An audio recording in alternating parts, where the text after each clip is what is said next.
It's time for a new Elden Ring run. I just got done playing Sekiro and I forgot how much I enjoyed that game. I wanted to keep playing it, but I also wanted to play Elden Ring. So I had a good idea. I decided I would bring Sekiro into Elden Ring and see exactly how he scales in the lands between. There are a few actions that Sekiro can do, like jumping, attacking, reposts, and backstabs. However, in Sekiro, you don't roll. You can step dodge or block and deflect with your sword, but there is no rolling in that game. And that's where I think the challenge will truly lie in this run. Even fighting someone like Soldier of Godric, I end up having to heal and really focus on my positioning. I'll need to rely on guard counters and figure out other ways that I can go about dodging attacks throughout this run. Now, playing as another From Software protagonist, there's a lot of equipment that I can choose from. It's a bit too much to go into detail about all of them right now, but just know that there's going to be a lot of weapons, items, and skills that I'll be able to add to my arsenal throughout the playthrough, and I'll touch base on them more as I get to them. There are mods that I could add to make it feel more like Sekiro, but I prefer doing these runs vanilla, so that way anyone, whether it be on PC or console, could watch these videos, and if they want to replicate and do the builds themselves, they'd be able to without having to have extra mods. So that's why instead of replacing the dodge roll with, like, say, the Sekiro step dodge, I'm just going to restart the boss fight if I accidentally roll.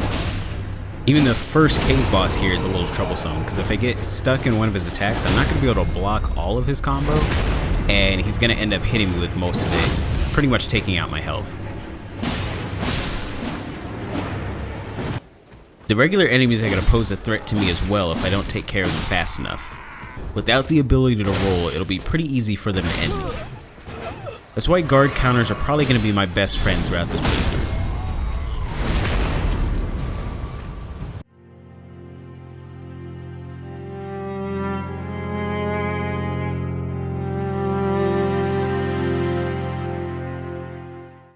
I need a couple early levels, so I started off with the easy boss. It's not like Tibia has a lot of fast attacks or combos, so not being able to roll is no issue. After fighting the Limgrave Tibia, I went to the Imp statues so I can get the first talisman for our build. The Green Turtle Talisman boosts our stamina recovery speed. This is going to be really important because we're going to be doing a lot of blocking and guard counters with our sword, and that's going to eat away at our stamina, so we want to recover it as fast as possible. I went to fight some other easy bosses that I usually take care of and really just use a little bump for my level. But I'm kind of embarrassed at how I was performing with, like, the pumpkin head here. I could not for the life of me get around him, and guard counters did nothing because I would just hit his head. I still beat him, but it was a little bit tougher than I thought it was going to end up being. And a similar thing happened with Bloodhound here, albeit a lot more infuriating. Usually, again, Bloodhound's a boss that I can take care of one go and just get a few extra levels, but I think I died to him here probably like 8 times. To be fair, I am just rushing from boss to boss, but it is really hard not using your roll in this game. And the blocking would be a lot more effective if I could use a shield and wasn't blocking with just a sword. I decided to take out one more optional boss before moving on to the first main boss. And I guess technically I didn't really take him out, I let this giant do most of the work here. I upgraded my flask before heading to Margit. The first thing I wanted to do was break his posture. Not being able to roll isn't too bad here because I know how to move around some of his attacks. Also, taking some hits that knocked me down proved to be a little beneficial during this fight. You have some iframes when you roll to get up, and I use this to my advantage. Now, this doesn't actually break the rules because Sekiro does the same exact thing when he gets up from being knocked down. Warrior blood.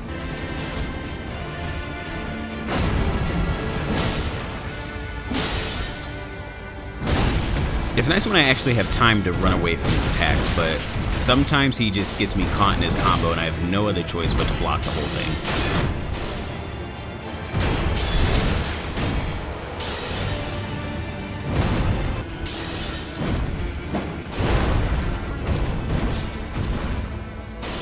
And with the final guard counter, Sekiro makes it past the first real boss of the game.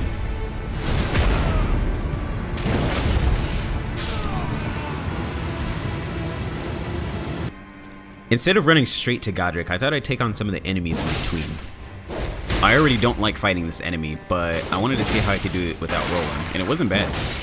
Something I think is going to be pretty cool for this run is learning what attacks you can avoid just by walking around or having the perfect position.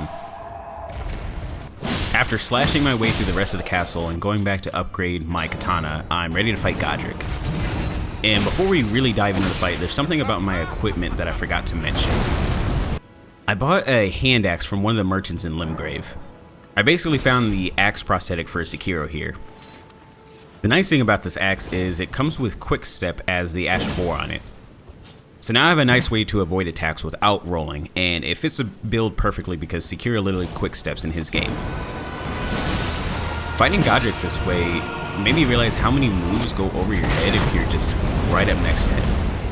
He's got some nice moves that allow a guard counter, and he's pretty easy to bleed. The start of the second phase always allows me to get a decent amount of hits in because I just run straight at him and the fire that he sprays goes right over your head. His whirlwind attack was probably the worst of the fight. Without having a way to roll, I either had to hope that I could run out of it or just block the rest of the attack. Nice thing about Quickstep though is I'm actually able to dodge when he throws his tornadoes at me. After killing Godric, I went and picked up another Ash of War. Bloody Slash would be like having one strike of Mortal Draw. So I think it's fitting to add to the build, but it's not going to last on my katana for long. I wanted to test out Bloody Slash, so I went back to the first dragon. And this Ash of War absolutely destroyed him. There are a couple other things that I picked up that I wanted to test out as well. I got enough faith to use Catch Flame, and I also bought a Sacred Seal. So now I've pretty much added the Flame Vent prosthetic to my Sekiro build. I thought it'd be best to try this out on one of the Erd Tree avatars. They take a lot of fire damage, so it's easy to just use the one attack.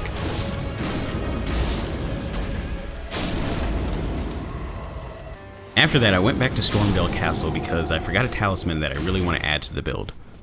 In the room that you get locked in, you can pick up the Curved Sword Talisman.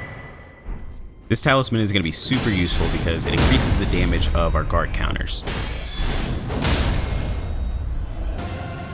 I wanted a few more levels, so I stopped by the Glintstone Dragon and took him out.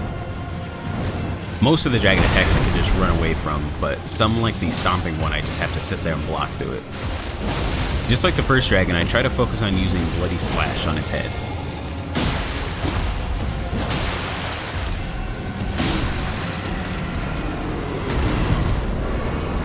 Up to this point, and even after a few of the next bosses, the Red Wolf was the most annoying to fight. He barely takes any hits, but the problem is not being able to roll. It's hard to find a good opening to actually counterattack. I spent most of the fight running away and trying to find at least one opening that I can use Bloody Slash. After Red Wolf, I continued the little boss rush I was doing. Went back to Caelid to fight the easier of the two Erd Tree avatars. This fight actually helped me improve my quickstep usage. Right now, quickstep is only on my axe, so I have to two-hand my offhand weapon in order to dodge anything. Using my flame attack also requires me to switch my offhand weapon. So I'm playing this game of quick-stepping, switching to my flame to attack, and then making sure I have enough time to switch back to my axe and two-hand it to quick-step the next attack that he does. After a quick and pretty easy fight with the Magma Worm in Caelid, I go over to Jail Cave. In Jail Cave, I can pick up the Wakizashi, which I can add to my offhand. Once I get around to putting poison on it, it'll act like the Sabimanu prosthetic. Since I was on my way to fight the boss, that's going to allow me to put an Ash of War on that Wakizashi and add poison to it, I thought I'd stop by and just fight this dragon on the way. Avoiding the Rotten Breath attacks is a little bit harder than the other dragons, but I approached it pretty much the same exact way with them by using Bloody Slash on the head.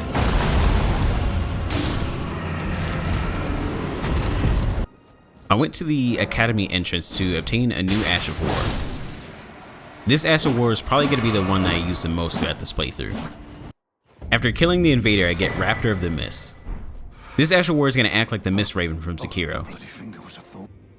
After putting it on my katana, I went to go test it out. If I activate the Ash of War just before I'm about to take a hit, I instead have the hit pass through me and I fly up into the air. This skill is going to be great for this run, though it does seem to excel more at slow, strong attacks as opposed to combos. After all that, I went to Renala. Of course, the first phase with a melee weapon is nothing. It does, however, take me 2 cycles to get to the actual fight. At the start of the second phase, I buffed my sword with bleed. There are a couple grease that I'll allow for this run because I think they fit the build well, based on how they match up with certain buffs that you can do in Sekiro. So for the blood one, it's like buffing your sword with a pistol ninjutsu. And thank God Divine Confetti is purple because I'm going to use the sleek grease for a certain boss later on in the playthrough. Anyway, back to Renala. I don't do anything special besides running at her as much as I can and trying to cause as much hemorrhage buildup as possible.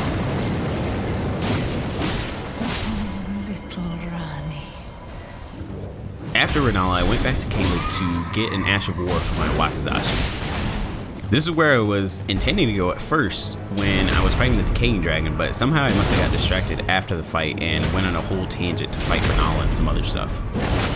Anyway, after killing this boss, I get a Poison Ash of War. Now, it's not the actual Ash of War that I care about, it's the affinity that it grants the weapon. By placing on my Wakizashi, it now inflicts poison damage. So now I can actually use it like the Sabimaru. Then I went to go fight some more bosses for some extra runes. The Ghost Loretto fight was pretty good because I wasn't able to use my poison or bleed to do damage, so I really just had to rely on guard counters and using the Raptor of Miss. I chose to run to avoid most of her attacks. I also went to kill the Sleeping Dragon. Radon was next on the chopping block, and he was quite the hurdle to overcome. I died a lot here because I couldn't figure out the best time to use the Raptor of Mist Ash of War. Using it at the start of one of his combos usually just meant that I was going to get hit by the rest of it. After many tries, I finally got a run that was pretty smooth all the way through. At the start of the fight, I would just use my axe, allowing me to use Quickstep to avoid the gravity arrows. When I finally got close to him and baited this specific move out, I buffed my sword with bleed. From there I tried to stay close to his side so I could keep slashing while some of his attacks would go right over my head. When he starts the gravity pull move, I want to be close to the head of the horse before I actually use the Raptor of Miss. This is so he'll actually follow up with the gravity slam right after. It's a nice move to get easy hits in because all you have to do is be behind the horse.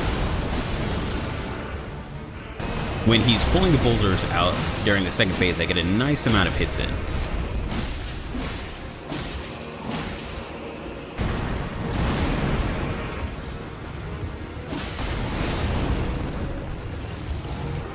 When he throws the rocks at me, I make sure to switch to the axe so I can quick step out of the way. Then for the slam that he follows up with, I switch back to my katana so I can use Miss. Raptor the Miss proved to be great for some of the attacks that are kind of hard to dodge from him that also do a ton of damage.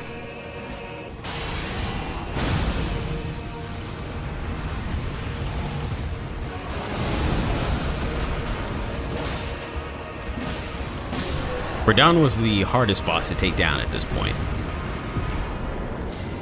My quote-unquote Sabimaru prosthetic wasn't getting much use, so I stayed in Gauntlet and fought the Flying Dragon to test it out a bit.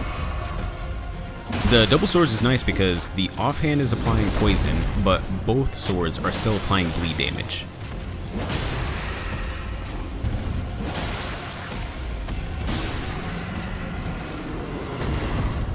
From the bridge, I went to go fight my favorite putrid avatar, but he was a little bit too strong.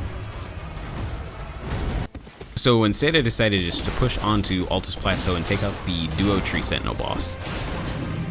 Both Tree Sentinels have a long animation when the fight starts, so it's a good chance for me to get a nice series of hits in. I lure one through the door so that way I don't have to fight both at the same time.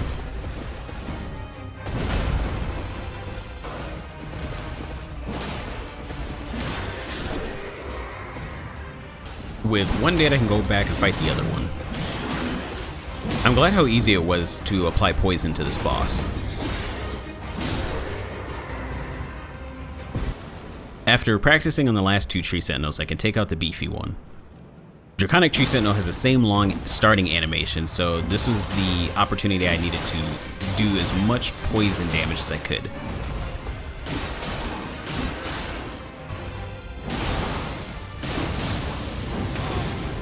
Once the poison finally procced, I focused on dodging and counterattacking. Though the dodging part really didn't occur until the later part of the fight, causing me to use most of my flasks.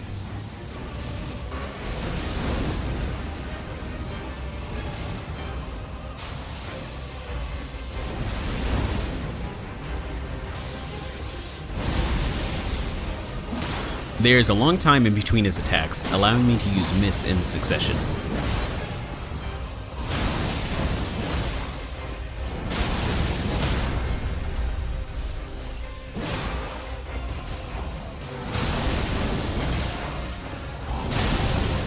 I was lucky enough to get him on my first attempt.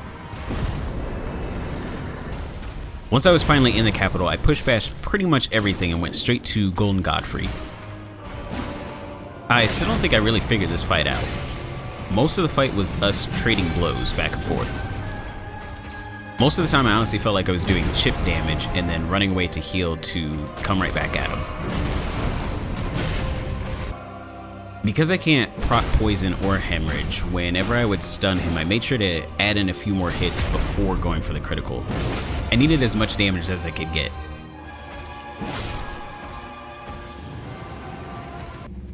I then proceeded to the Death Touch Catacombs back in Limgrave. I went back for 2 reasons. One was another Uchi Katana, and the other was for another talisman. This talisman is the Assassin's Crimson Dagger. Whenever I score a critical attack, I end up restoring some of my HP. This is similar to the Breath of Life skill that's found in Sekiro. I tried to continue and fight Morgott, but I ended up getting bodied, so I went back to my favorite Putrid Avatar for a couple more levels.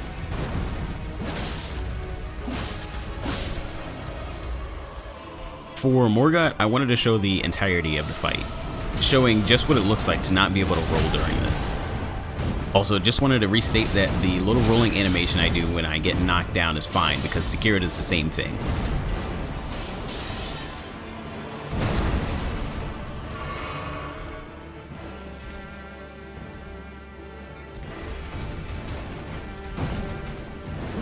Following up miss with an attack was my main source of damage for this. When I stunned him, I did not go for the critical attack. Instead, I switched to the Sabimaru prosthetic and tried to apply poison. It worked out perfectly because I got him to the correct health threshold that started the second phase, and I was still able to attack, and I canceled out his golden sword attack.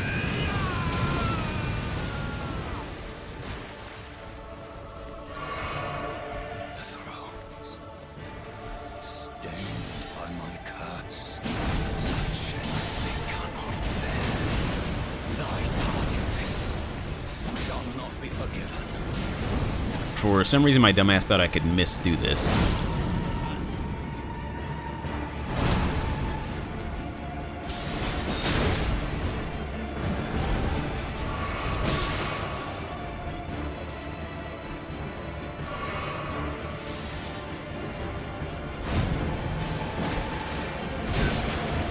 It was getting real sketchy here because I kept messing up the timing of my miss.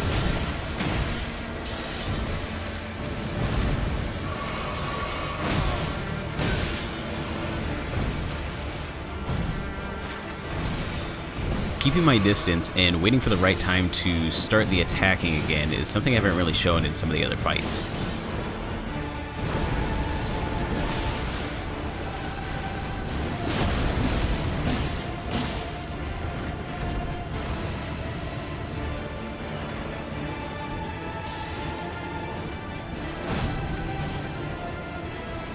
I died a couple times to Morgott, but it was probably my favorite fight up to this point.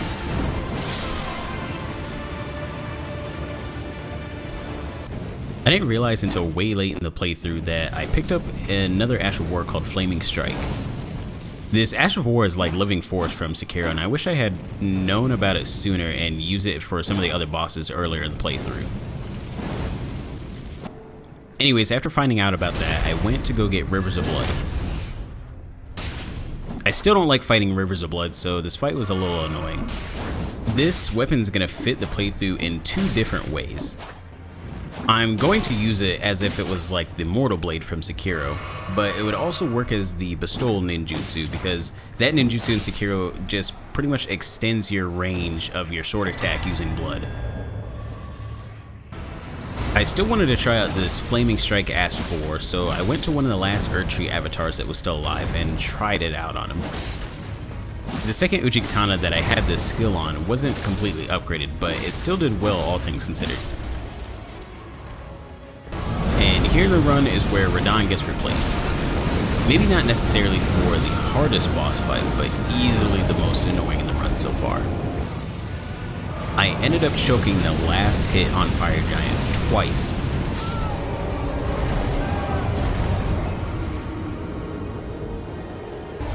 There wasn't anything special about the fight itself.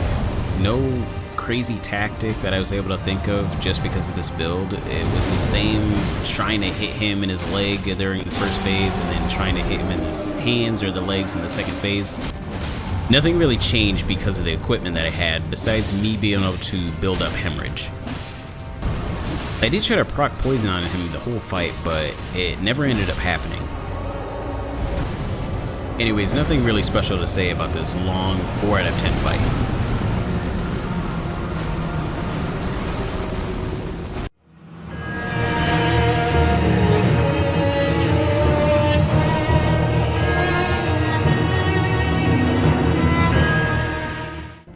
Godskin Duo was the next main boss on the list, but before heading there I wanted to practice on the Godskin Apostle first. I needed to see how well the sleep grease was going to do on him. And I gotta say, I was not impressed. I killed him without ever putting him to sleep. Apparently the grease barely causes any buildup, so you need like a fast weapon that attacks a lot in order to put something to sleep. Since the duo still has more health than just that apostle, I wanted to grab the cookbooks to make sure that I could make the extra grease if I needed it. And it only took me a few attempts to find out that it was still hard to cause them to sleep. I would start off trying to put one to sleep so that way I could just focus on the other one, but I found out that it was pretty much almost killing them. This is because the buildup was decreasing. There was too much time in between my attacks because I was trying to juggle both of them. I decided I would need to change my strategy, so I focused on the little one first. I would use my dual swords to either melt him or try to proc poison. Once the little one went down, I would run and buff my sword with the sleep grease. I didn't explain this yet, but I justify the sleep grease because it's a purple buff that you can put on your sword, and I treat that like the divine confetti from Sekiro. Anyway, while I have to deal with just one, I use the opportunity of the second one summoning the first one back to rack up a few hits with the sleep buff katana. This ends up putting the big one to sleep, and I can go back to just focusing on the small one. Once I take out the small one again, I can kill the sleeping giant. From there, the big one comes back, and I have to take some cautious hits until he starts summoning again. Once he starts summoning, I need to decimate his health. I realized I was missing the last talisman I needed, so after the Godskin Duo, I went back to Altus Plateau to pick it up. The Great Shield Talisman will improve my guarding ability.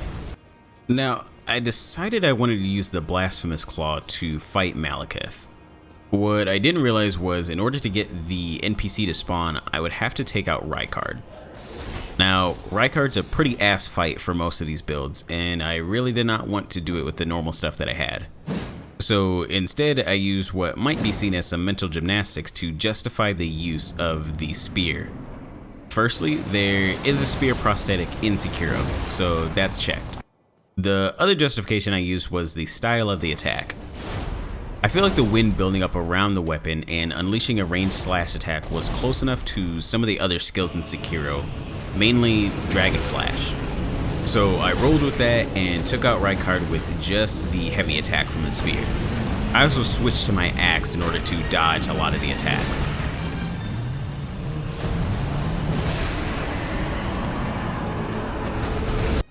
After taking out Rykard, I went back to where the NPC spawns and picked up the Blasphemous Claw. Once I died to the beast a few times, I found it was easier to fight him while not locked on. Getting really close to him seemed to be the best move because some of his attacks would go over my head. This is another boss fight where I utilized Raptor of the Mist as much as I could. It was great for avoiding his rain of boulders as well as his shrapnel move. I was excited for this fight during this run, specifically for the second phase alone. I really like fighting Malekith with the Blasphemous Claw, and I was able to fit the item into this build. I'm using it in the place of the Finger Whistle prosthetic. In Sekiro, the Finger Whistle has several uses, but one of the upgrades that you can do is very effective against one of the endgame bosses, the Demon of Hatred. When used on him, it stuns him for a short period of time, allowing you to get a few attacks in. For the purposes of this game and this run, the Blasphemous Claw is going to do the same effect for us. The comparisons between these two items is even greater when you notice that the stun animation is pretty similar between Malekith and the Demon of Hatred. Also in Sekiro, the description of the Finger Whistle mentions that it enrages beasts. Malekith was no trouble after abusing the Blasphemous Claw and one of the easier moves for me to dodge from him.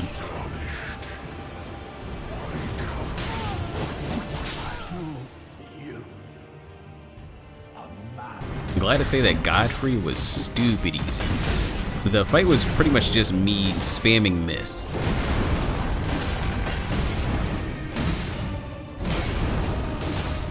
This was my first attempt, so there was definitely a lot of greedy moments where I ended up trading blows with him.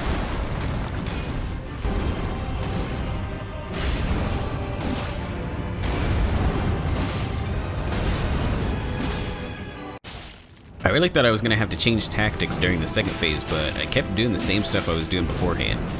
And there were actually a few attacks that he had that instead of making contact with my miss, I ended up just ducking under them.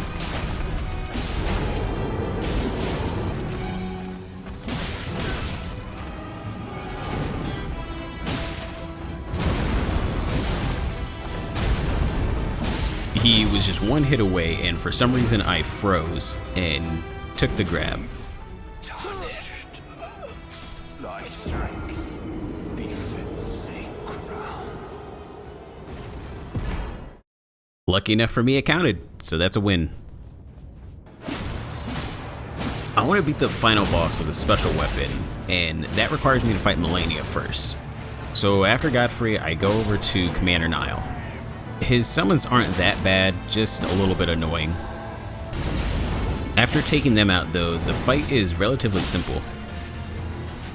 Nile has a lot of slow moves, which allows me to use the Raptor of the Mist a lot.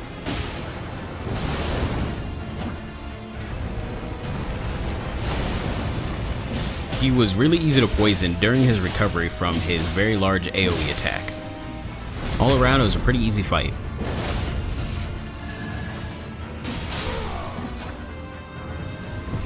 After pushing through the Halig tree, Loretta ended up pretty much being the same. She took a lot of damage from my attacks and was super easy to poison.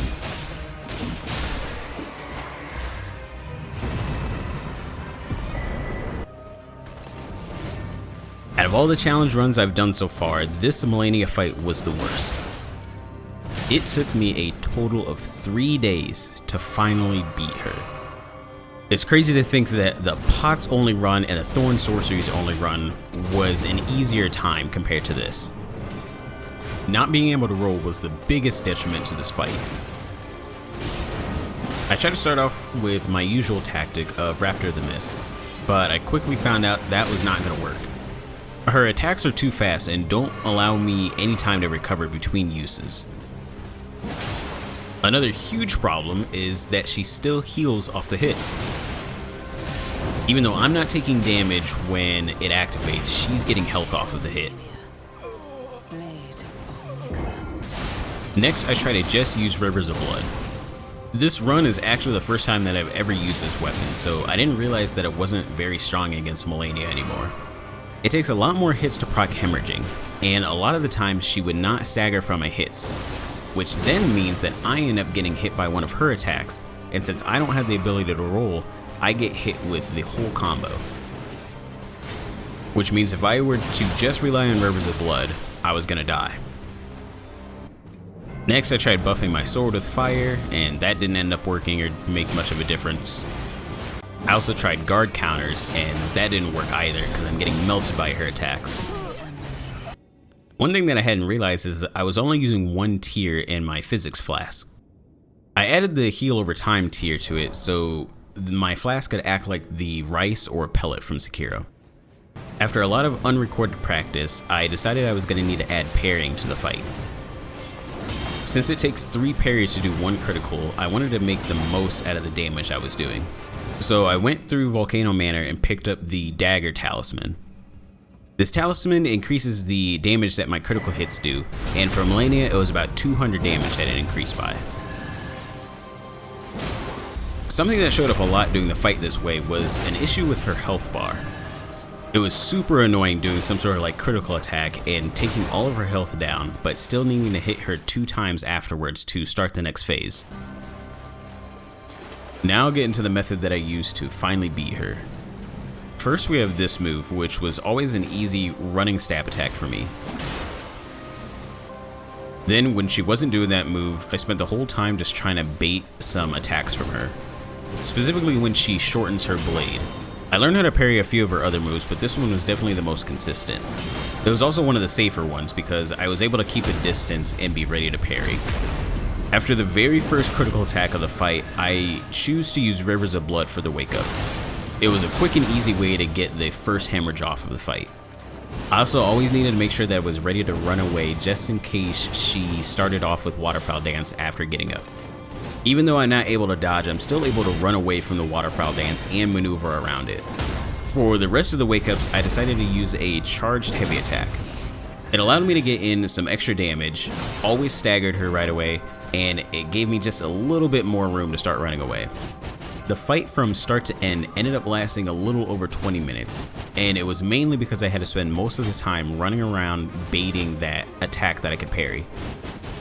Having this boss be the hardest for me was perfect because I'm pretty sure there's a lot of speculation that Malenia was basically a scrap DLC boss from Sekiro.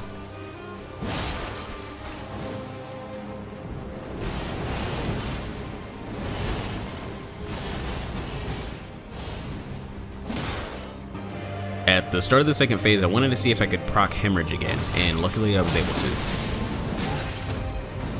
I had to be more cautious during the second phase, but it was pretty much the same tactic of trying to parry that one move.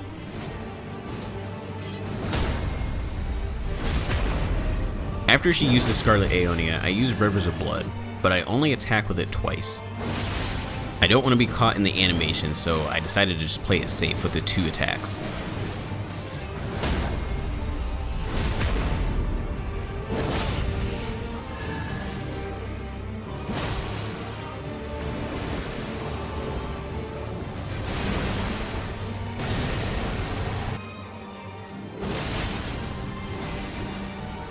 Eventually she goes up into the air for the last time.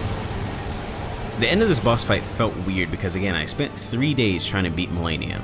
And in that time I was struggling a lot, barely getting past the first phase most of the time.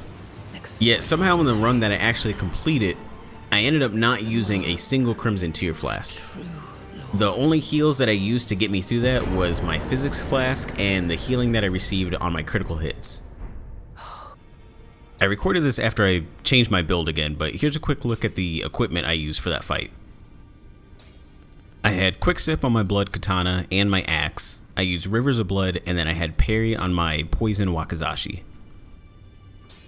My 2 stamina talismans were great for all the running I was doing. The Assassin's Crimson Dagger was doing a lot of the healing during that fight, and the Dagger Talisman I already went over to increase my critical hits. Now it's time to finish this run out. Now the whole reason I killed Malenia first was so I could kill Elden Beast in a fashionable way. But first I have to get past Radagon, who was super easy by the way. I just stayed up on him the whole time, trying to proc poison at first and then switching to just my katana. Raptor of the Mist was crazy OP for this fight.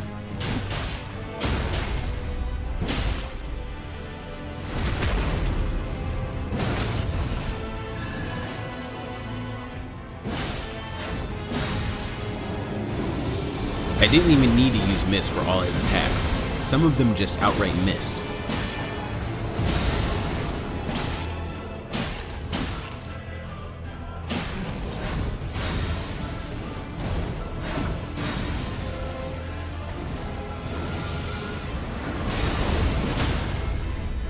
Made pretty quick work of Radagon.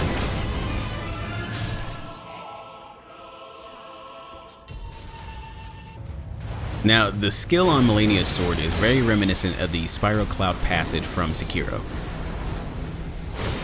I started with this go because I wanted as much style in this fight as I could fit. For most of his other attacks, it was the same tried and true method. And for some other attacks like Elden Stars, I switched my axe so I could use Quick Step.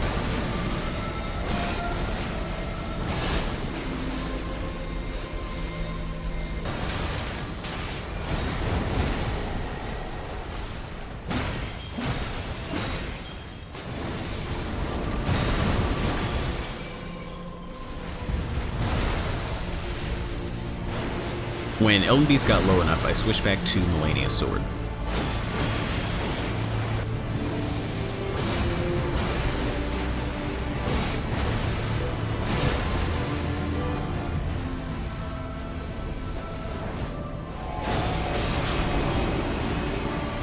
And with that, it looks like Sekiro's strong enough to become Elden Lord as well.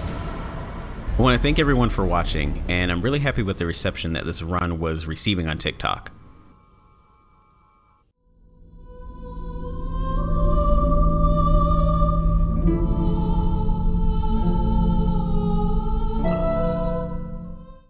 Here are my stats for the end of the run. I did change it right before the final boss.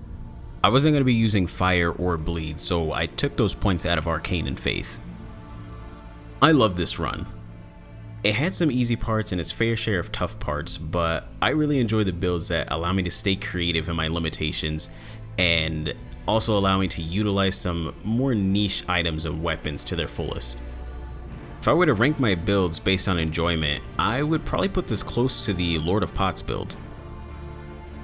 I probably won't be doing any non-rolling type of builds anytime soon because that part was honestly ass. I'm excited to start a new run here shortly, and I hope to see you in the next video.